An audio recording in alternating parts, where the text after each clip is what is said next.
안녕하세요. 혹시 죽음이라는 아주 무거운 주제 앞에서 어떤 말을 건네야 할지, 어떻게 대화를 시작해야 할지 고민해 본 적 있으신가요?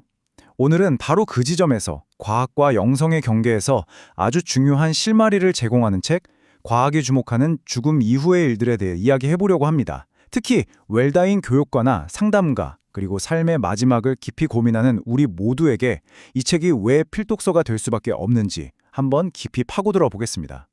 아마 웰다잉 교육과나 호스피스 현장에 계신 분들, 또 상담가 분들이라면 매일매일 정말 어려운 줄타기를 하고 계실 거예요. 한쪽에는 죽음은 생물학적인 끝이다 라는 차가운 과학적 사실이 있고요. 다른 한쪽에는 삶의 의미를 찾으려는 내담자들의 간절하고도 뜨거운 질문들이 있죠. 이 아슬아슬한 간극, 대체 어떻게 메워야 할까요? 좀 더 구체적으로 보자면 이런 거죠. 한쪽에서는 뇌가 의식을 만들고 그래서 뇌가 멈추면 모든 게 끝난다는 과학적 유물론이 굳건히 자리 잡고 있습니다. 하지만 다른 한편에서는 아니야, 의식이라는 게 어쩌면 뇌 너머에 존재할 수도 있지 않을까 하는 영적인 탐구가 계속되고 있죠. 내담자와 그 가족들이 바로 이 두 세계 사이에서 길을 잃지 않도록 우리가 어떻게 하면 신뢰와 공감을 바탕으로 대화를 이끌어 나갈 수 있을까요? 바로 이 지점에서 이 책이 정말 놀라운 다리를 하나 놓아줍니다. 그것도 전혀 예상치 못한 곳에서요. 바로 과학의 가장자리, 그러니까 기존의 설명으로는 다 담을 수 없는 현상들을 아주 엄격하게 파고드는 과학자들의 연구를 통해서 말이죠. 자, 전체 과학자의 5%, 이 숫자가 어쩌면 작아 보일 수도 있습니다. 그죠? 하지만 이 책은요, 이 5%가 그냥 괴짜나 이단아가 아니라 사후 의식의 존재 가능성을 진지한 연구 대상으로 삼는 과학의 새로운 지평을 여는 선구자들이라는 걸 보여줍니다. 이건 여러분이 내담자와 대화할 때 과학적으로 증명되지 않았어요 라고 선을 긋는 대신에 훨씬 더 넓은 관점을 제시할 수 있는 아주 중요한 근거가 되어줄 겁니다.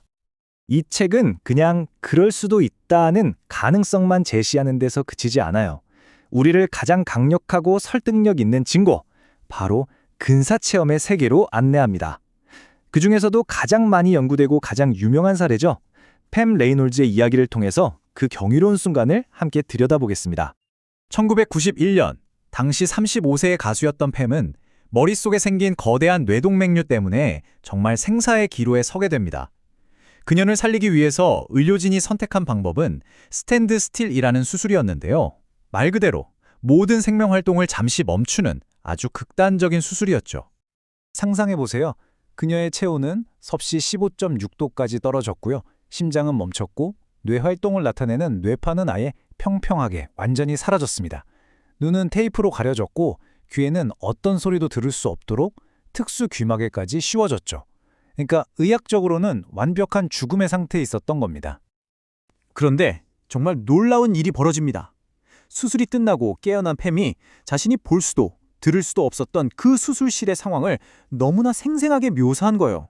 예를 들면 아주 독특한 모양의 수술용 톱이라든가 의사들이 나눈 대화 같은 것들까지요.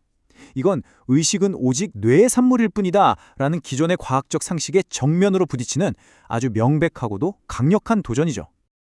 물론 과학계에서도 이런 현상을 그냥 두진 않죠. 어쩌다 드물게 일어나는 마취 중 각성 상태라거나 산소가 부족한 뇌가 만들어내는 환각일 뿐이라고 설명하려고 합니다.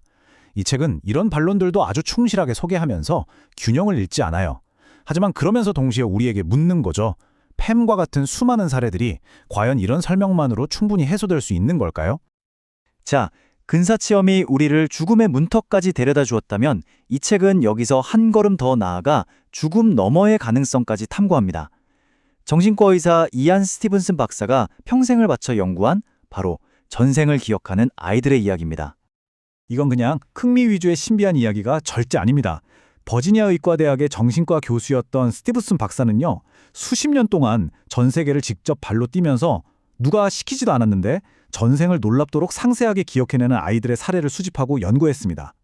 그의 연구가 얼마나 체계적이고 엄격했는지 아주 유명한 회의론자였던 칼 세이건조차 진지하게 주목할 가치가 있다고 인정했을 정도니까요.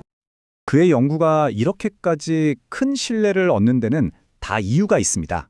바로 이 엄격한 기준 때문인데요. 그는 아이의 기억이 반드시 자발적이어야 하고 또 검증이 가능해야 하며 심지어 전생 인물이 입었던 치명적인 상처와 똑같은 위치에 무반이나 어떤 신체적 결함을 가지고 태어나는 경우처럼 도저히 우연으로 치부하기 어려운 객관적인 증거가 있는 사례들만 연구 대상으로 삼았습니다. 스티븐슨 박사의 팀은요, 아이가 말한 그 전생의 이름, 살았던 마을, 가족 관계, 심지어 가족들만 아는 비밀까지도 정말 끈질기게 추적해서 그게 모두 사실이라는 걸 확인했습니다. 이렇게 수십 년간 쌓인 방대한 데이터는 우리가 기존에 가졌던 나라는 존재에 대한 이해를 정말 근본적으로 뒤흔들어 놓습니다. 자, 그렇다면 이렇게 놀랍고도 신비한 이야기들이 웰다인 교육가나 상담가인 여러분께는 대체 어떤 의미를 가질까요? 이 책의 가장 큰 미덕은요. 자, 사후 세계는 존재합니다. 믿으세요. 하고 정답을 강요하지 않는다는 점입니다. 대신에 과학적인 논쟁과 설명하기 어려운 증거들을 나란히 보여주면서 독자 스스로가 생각하고 판단할 수 있는 아주 친절한 지도를 제공하죠. 정답을 주는 대신 함께 탐험하기 위한 나침반을 건네는 셈입니다. 말 그대로 이 책은 여러분의 상담 도구 상자를 아주 풍성하게 채워줍니다. 내담자의 영적인 질문을 존중하면서도 과학적 탐구라는 단단한 땅에 발을 딛고 대화할 수 있는 언어와 사례들을 제공하거든요. 더 이상 그건 믿음의 영역이죠 라고 선을 긋는 대신 함께 탐구해볼까요? 라며 그들을 미지의 세계로 초대할 수 있게 되는 겁니다. 궁극적으로 이 책은 여러분이 더 깊고 더 의미 있는 대화를 이끌도록 돕습니다. 어떤 믿음이나 선입견을 강요하는 대신에 각자가 자신의 경험과 관찰에 기반해서 죽음에 대한 자신만의 의미를 찾아갈 수 있도록 안전하고도 넓은 공간을 열어주는 거죠. 그리고 이것이야말로 이 책이 우리에게 주는 마지막 선물이자 어쩌면 가장 중요한 통찰일 겁니다. 의식이 우리가 아는 것 이상일 수 있다는 그 가능성을 탐구하는 여정은요, 단지 좋은 죽음을 준비하게 하는 것을 넘어서 바로 지금 이 순간을 어떻게 살아야 하는지에 대한 가장 근본적인 질문을 우리에게 던지게 합니다. 어쩌면 우리가 죽음의 두려움에서 벗어날 때 비로소 가장 충만한 삶을 살 수 있게 될지도 모릅니다.